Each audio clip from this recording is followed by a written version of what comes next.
ஹரே கிருஷ்ணா. ஓம் நமோ பகவத்தே வாசுதேவாய. ஹரே கிருஷ்ணா. ஸ்ரீமத் பகவத்கீதை அத்தியாயம் 1 குருக்ஷேத்திர போர்க்களத்தில் படைகளை கவனித்தல். ஸ்லோகங்கள் 21, 22 நம்ம பார்த்தோம். அதில் பர்போட்டில் பகவான் எப்படி இருப்பாருங்கிறத பிரபுபாதா எழுதுகிறாரு. தான் மற்றவர்களுக்கு ஆணையிடும் நிலையில் இருப்பதை காட்டிலும் தனது தூய பக்தன் தனக்கு ஆணையிடும் நிலையை ஏற்றுக்கொள்வதில் பகவான் கிருஷ்ணர் பேரின்பம் காண்கிறார் அப்படின்னு எழுதியிருக்காரு. இதுக்கு ஒரு அருமையான கதை இருக்குது. உண்மையாலுமே நடந்தது. ஆயிரக்கணக்கான வருடங்களுக்கு முன்னால் ஆழ்வார்கள் இருந்த சமயத்தில் திருமலிசை ஆழ்வார் அவருடைய சீடனான கணிகண்ணனோட அவர் இருக்கார் காஞ்சிபுரம் பக்கத்தில்.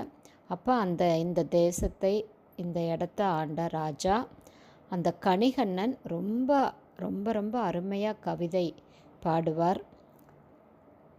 பகவான் மேலே ரொம்ப அற்புதமான பாடல்கள் எல்லாம் பாடுவார். இதையெல்லாம் கேள்விப்பட்டு அந்த ராஜா தன்னை பற்றி புகழ்ந்து பாடணும்னு சொல்லும்போது கணிகண்ணன் பாட மறுத்துருவார்.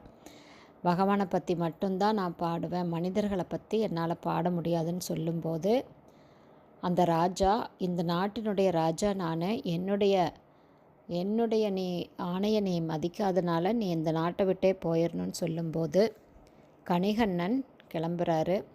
கணிகண்ணன் கிளம்பும்போது திருமலிசை ஆழ்வார் அவ்வளோ அழகான ஒரு பெருமாளை சேவிச்சிட்ருப்பார். அவர் கணிகண்ணன் கூட நாமளும் கிளம்பிடணும், இன்னும் இந்த மரியாதை இல்லாத இந்த ராஜா கிட்டே இருக்கக்கூடாது அப்படின்னு சொல்லி அவரும் கிளம்புறார்.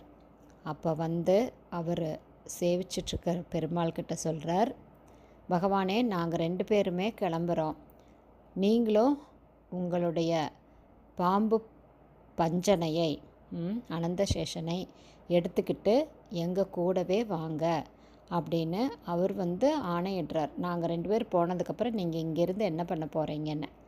அதை கேட்டு பகவானும் தன்னுடைய அனந்தசேஷனான பாம்பு பஞ்சனையை எடுத்துக்கிட்டு இவங்க கூடவே கிளம்புறார். அடுத்த பதிவில் பாக்கி தொடரும்.